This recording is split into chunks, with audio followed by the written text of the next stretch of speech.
সোনার মানুষ করবে।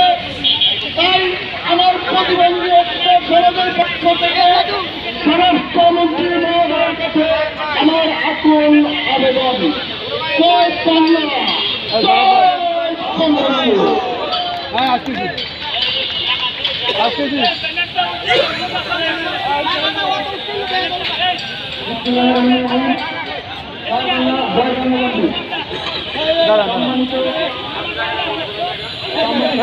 বসেন বসেন জানতে টাকা আরে চাচা বসেন না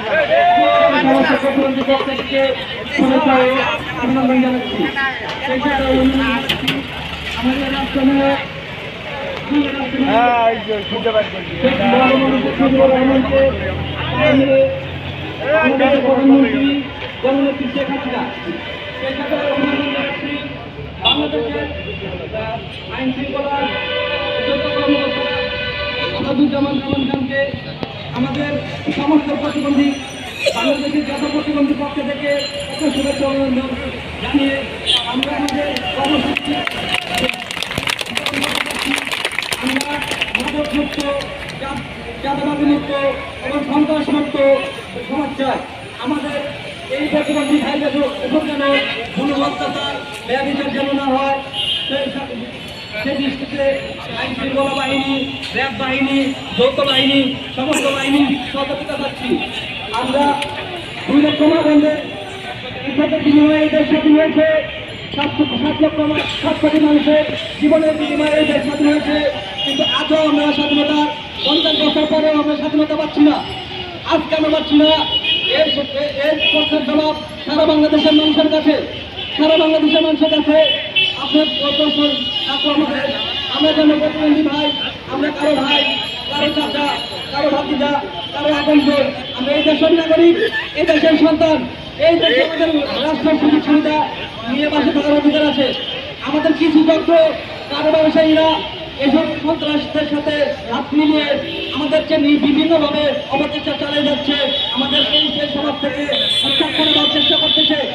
আমরা আইন শৃঙ্খলা বাহিনীকে দৃষ্টি আকর্ষণ করছি, আপনারা সঠিক তদন্ত করে তাদেরকে বিচারের পক্ষে আনার অবিলম্বে পদক্ষেপ নেন।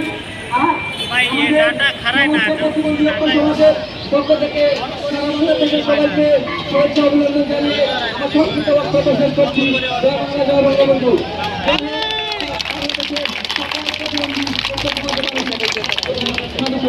ধন্যবাদ।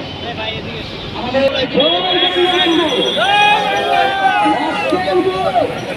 রাষ্ট্রের নায়ক, রাষ্ট্রের বঙ্গবন্ধু শেখ মুজিবুর রহমান এই দেশটা নিজের নেতৃত্বে সঠিকভাবে পরিচালনা করার পর আজকে আমরা স্বাধীনতা পেয়েছি।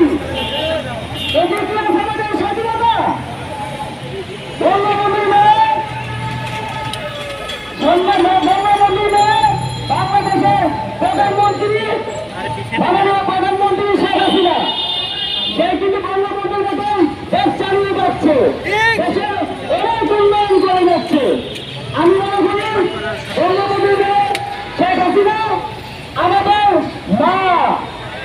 আমি আজকে প্রতিবন্ধী ঐক্য সমাজের পক্ষ থেকে আমাদের এই জাতির মাঝে পায়ে হাত দিয়ে আমি অনুরোধ জানাচ্ছি, বিষয় জ্ঞান থেকে শুরু করে দুর্নীতিবাদ, চাঁদাবাজ, চিন্তাবাদ যেন বাংলার মাটিতে না হয়।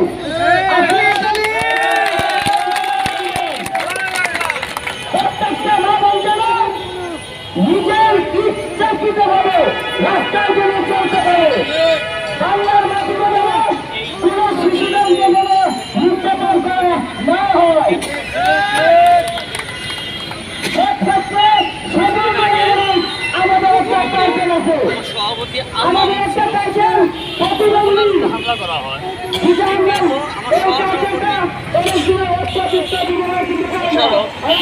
হামলা করা হয় সেটা আমি যে প্রতিবাদ করছিলাম। এই হামলা করছে কিশোর গ্যাং, একজনের নাম হইল জুয়েল, একজনের নাম হইল প্রতিবন্ধী তার ঠিকানা কি? এগুলো বুদ্ধিজীবী 1 নম্বর গেট। ওদেরকে পুলিশ ধরছে, ধরার পরেও তারা কেন ছেড়ে দিল? আমি তো একজন প্রতিবন্ধী, তাই না? কোন থানা? মোহাম্মদ মুক্ত না, আমার ভিতরে দেখেন সমস্ত কিছু পাইপ লাগানো, তাইলে এটা আমার অধিকারটা কোথায়? মোহাম্মদপুর থানার কিশোর গ্যাংয়ের প্রতি আপনি হামলার শিকার হয়েছেন। আমি নিজে হামলা শিকার হচ্ছি। সন্ধ্যাবেলা আমাকে নিয়ে গেছে, মানে প্রতিবাদ করাতে সন্ধ্যাবেলা আমার পেছনটা সেজে নিয়ে গেছে। সাধারণ একটা পরিকল্পনা নাটক, পেছনটার নামে আমি গাড়ি ঘুরাইছি। আমার উপরে এক রূপে এক কোপ, কিশোর গ্যাং এক রূপে এক কোপ। এই সাথে ছিল জুয়েল, আরো ছিল লাভলু, এদের তো আরো 5 জন ছিল, তাদের কুকুর বান্ধব ছিল। এরা যদি আমার কোনো প্রতিবন্ধীর উপরে হামলা করে, আমার দাবি সুস্থ মানুষের এদের নেতা কারা? এই কিশোর গ্যাংয়ের মূল কিসের গাড়ির নেতা হলো জুয়েল, আর হলো লাভলু। মোহাম্মদপুর থানার আপনি আগে ঠিকানাটা বলেন। মোহাম্মদপুর থানার মোহাম্মদপুর বুদ্ধিজীবী 1 নম্বর গেট, 1 নম্বর গেট। এদের মেইন লিডার হলো জুয়েল, দ্বিতীয় লিডার হলো লাভলু। এদের সাথে আরো নেতা পেতা অনেক কিছু জড়িত আছে। আপনারা প্রতিবন্ধী যারা রিক্সা চালান তাদের উপর কেন হামলা করেন? আমার এক ভাই দুপুরে গাড়ি চালায় যাইতেছে, যাওয়ার পরে সামনে একটা মহিলা আছে। আমি তো প্রতিবন্ধী, আমার ওই মহিলার উপর উড়ানোর কোনো অধিকার নাই। আমি যার গাড়ি ব্রেক করে আমার ভাই মহিলার সাইড দিছে, আয়া হুন্ডারা ব্রেক করতে পারি না, ওই লাগাইছে, ওই নিচে লাগাই আমার ভাইয়ের উপরে হামলা। তার নাম মোশারফ, ওর উপরে হামলা। সেক্ষেত্রে আমরা যা প্রতিবাদ করছি, ভাই তুমি এটা কেন করলা? তোরা যদি এই রোডে চলস, প্রতি গাড়ি প্রতি শিক্ষক থেকে মোহাম্মদপুর যাবি 20 টাকা চাঁদা দিবি, মোহাম্মদপুর থেকে শিক্ষক যাবি 20 টাকা চাঁদা দিবি। কেন ওই আমি তো প্রতিবন্ধী, এটা স্বাধীন করছে 7 কোটি মানুষের রক্ত বিনিময়ে এটা স্বাধীন করছে, তাহলে স্বাধীনতাটা কোথায়? আমার মতো একজন প্রতিবন্ধী যদি এই জায়গায় ছাড় না পায়, তা সুস্থ মানুষ যে কোথায় দাঁড়াবে? সুস্থ মানুষের জানেন নিরাপত্তা কি? আমার মতো প্রতিবন্ধীর জানেন নিরাপত্তা নাই। আপনি এখন ওইখানকার যে খালি শুধু ঘটনা হয়েছে আপনার গাড়িতে লাগাই দেওয়ার কারণে আপনার এইভাবে প্রতিবাদ করার পরে সন্ধ্যাবেলা করে র্যাব 10-এর একজন লোক মিলে পিস করে দেয় ঝামেলা দিকে স্যার। সন্ধ্যাবেলা যখন আমার পেছনটা সাইডে নিয়ে গেছে বুদ্ধিজীবী, নিয়ে আমি গাড়িটা ঘুরাইছি, ঘুরে এই অবস্থায় জুয়েল লাভলু আল্লাহকে আরো 7 জন ছিল মুখোশ বান্ধা। ভাই আমার ছাদের উপরে উড়াদুরা কম, ভাই আমার অপরাধটা কি? আমি তো প্রতিবন্ধী মানুষ, আমার করছো কেন? তোর মতো প্রতিবন্ধীর এই দুনিয়ার থেকে সরাই দেবো, তোর মতো প্রতিবন্ধী সরাইতে পারলে এই প্রতিবন্ধীর থেকে চাঁদা খেতে পারো। কোপানোর দাগ দেখান কেন? আপনি কি বাধা দেন? চাঁদা দেওয়ার জন্য তাদের বাধা দেন? আমরা তো প্রতিবন্ধী মানুষ, তাইলে আমরা কেন চাঁদা দেবো? আমরা তো সুবর্ণ নাগরিক। আচ্ছা, ওরা যে ঘটনাগুলো ঘটাইছে এই ঘটনাগুলো আমার কাছে ভিডিও, আমি ভিডিও পোস্ট করতে পারি না। বুদ্ধিজীবী মিডিয়া শিকদার হসপিটালের ওদিকের লোকগুলো এসে আমার বাঁচাইছে, ওদিকের লোকগুলো তার কাছে এই ফুটেজ আছে যে ওরা পোস্ট করতে পারে না সম্ভবত, কিন্তু ওদিকে গেলে আপনি সাক্ষী প্রমাণ পাইবেন। তো সেক্ষেত্রে তো আইন শৃঙ্খলা বাহিনীর কাছে গিয়েছিলেন। আইন শৃঙ্খলা বাহিনীর প্রথমেতে গেছি থানায়, থানার ভিতরে জুয়েলের লোক, লাভলুর লোক পুলিশের সামনে হুমকি দেয়, পুলিশ বাপির সামনে আমাদেরকে হুমকি দেয়। এখন থেকে পিছপা হয়ে যা, আর যদি মামলা করো পরবর্তীতে কোনো প্রতিবন্ধী রোডে গেছে গাড়ি চালাতে পারবে না, তোদের একের পর এক হামলা করবে। কারোর সামনে হুমকি দেয়। দারোগার সামনে যদি পুলিশের সামনে যদি সন্ত্রাসী আমাদের হুমকি দেয়, তাহলে এটা স্বাধীন হয়েছে কোথায়? আচ্ছা, আপনাদের পুলিশের সামনে হুমকি দিয়েছে কোন থানার ওসি? আমাকে আমরা যারে আসামি ধরার দায়িত্ব দিচ্ছে, ওর নাম হলো বাপ্পি, ওনার সামনে আমাকে হুমকি দিচ্ছে, আমাকে এবং আমার ওই বাইককে হুমকি দিচ্ছে। এখন সময় কে দিচ্ছে তার নাম জানেন আপনি? ওদের দুজনের একজনের নাম জানি না, নাম কাইল্লা শাকিল। একজনের নাম হলো কাইল্লা শাকিল, এই এসআইর সামনে বসে আপনাদের ই করছে, ওনার নাম কি বলছিলেন? ওর নাম হলো বাপ্পি, মোহাম্মদপুর থানায় ডিউটি। মোহাম্মদ খানের বাপ্পি না? হ্যাঁ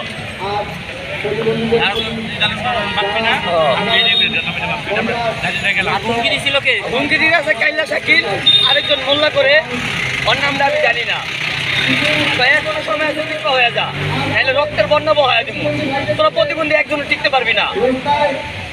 সেই ক্ষেত্রে যখন আমি র্যাবে যাই, র্যাবে একজন আসামি গ্রেপ্তার করে থানায় চালান দেওয়া হয়। থানার থেকে আমারে না জানান, আমারে কোনো কিছু বলা হয় নাই যে আসামি তুমি কি চাও, কি আশায় বিষয়, অথচ আমারে না জানে আসামি ছেড়ে দিচ্ছি কেন?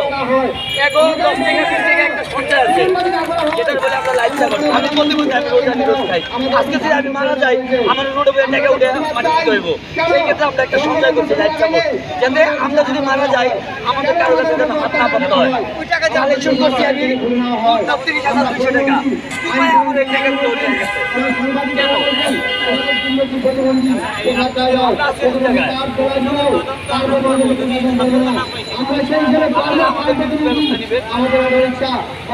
আপনি দেখেন আমার মাথায় কয়টা আঘাত লাগছে।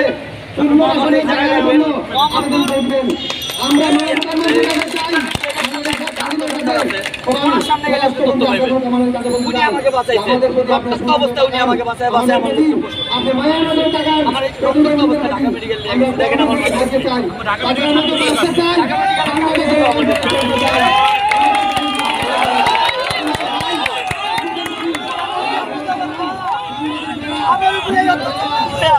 যদি জয় ভাইয়ের উপর হতো আপনি কি করতেন?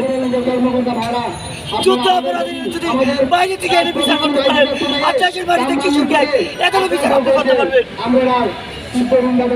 আমি যদি আজকে রোডে ভিক্ষা করি, আমার সন্তান যদি কোনো সুশিক্ষায় শিক্ষিত হয়, আমার সন্তান যদি জিজ্ঞাসা করে তোমার বাবা কি করে, আমার সন্তান বলবো তোর বাবা ভিক্ষা করে, তা আমার বাবা আমার সন্তানের মুখটা কোথায় থাকবো? এখন আমার সন্তান বড় গলায় বলতে পারবো আমার বাবা কর্ম করে আমাদের শিক্ষিত করে। আপনি যখন উদ্যোগ নিয়েছিলেন ভিক্ষামুক্ত সমাজ করবো, আমরা আপনাদেরকে সাড়া দিচ্ছি, আমরা ভিক্ষা ছাড়া দিচ্ছি না, আপনাদেরকে সাড়া দেওয়া কি আমাদের অপরাধ? আমরা ভিক্ষা করি না সেটা কি আমাদের অপরাধ? আমরা প্রতিবন্ধীরা, আমরা তো মানুষ। কোনো ট্রেন স্ট্যান্ড, কোনো বাস স্ট্যান্ড, কোনো জায়গায় দাঁড়াইতে দেয় না, প্রতিবন্ধী করে দূর দূর করে দাঁড়ায় দেয় কেন? আমরা মানুষটা না আমরা অমানুষ? আপনি বলেন, আপনি বিচার করেন। আপনি তো আমার মা, আপনার মতো সন্তান তো আমারও, আমার মতো সন্তান তো আপনারও হইতে পারতো। তখন আপনি কি করতেন? আমাদের আপনার কাছে আমি বিচার চাই। আমার 4 মেয়ে আমার যেভাবে আজকে কমাইছে, আজকে যদি আমি মারা যেতাম আমার এই পোলাপেটি কোথায় যায় দাঁড়াতো? আমার এই পোলাপেটি কোথায় যায় দাঁড়াইতো? হয়তো কারো কাছে লাত্তি খেতো, কারো কাছে টুইটা খেতো। আমার সংসারের পেছনে আমি, আমার একা কামাইতে 7টা পেট চলে। তাইলে আমি যদি ভিক্ষা করতাম তাহলে আমার সম্মানটা কোথায় থাকতো, আমার ফ্যামিলির সম্মান কোথায় থাকতো? ভিক্ষা করো ভালো না কাজ করে? এখন আপনি বলেন, আমি যে কর্ম করতেছি সেটা ভালো না ভিক্ষা করুন সেটা ভালো? যদি কর্ম করি সেটা ভালো হয়, আপনি এদেরকে দৃষ্টান্তমূলক শাস্তি দেন। কিশোর গ্যাংয়ের নামে কোনো চাই না।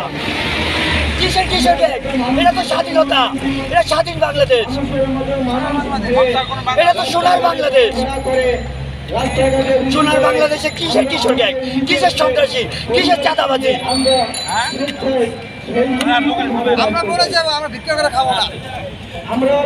একটা সময় দেখতাম লাল গাড়ি ভিখারি চাকর পাইতো ধরে নিয়ে যেত। লাল গাড়ির কথা হলে ভিখারি জায়গা দৌড় দিত। আমি তো মা, আমার কারণে আমি প্রতিবন্ধী হই নাই।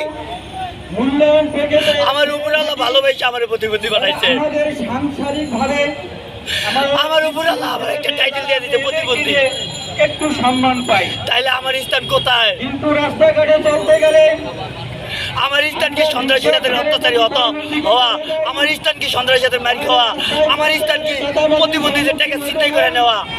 রাস্তায় চলতে গেলে আমাদের জীবনের সম্মুখীন আমরা তো একটা লাইফ সাপোর্টের কথা করছিলাম, জাস্ট লাইফ সাপোর্ট, যাতে আমি যদি আজকে মারা যাই কালকে আমার 20 টাকা জমানো এই সঞ্চয়টা উঠায়া যাতে আমার মাটি দিতে পারে। আমাদের উপর হামলা করা হয়। এই টাকাগুলো লিয়ে গেছে কেন? আপনি এটা দৃষ্টান্তমূলক শাস্তি দেন। আমরা যেন রাস্তায় দৃষ্টান্তমূলক শাস্তি চাই আপনার কাছে। কর্ম করতে গিয়ে আমরা কর্ম করে দেখে কি আমরা বোঝা?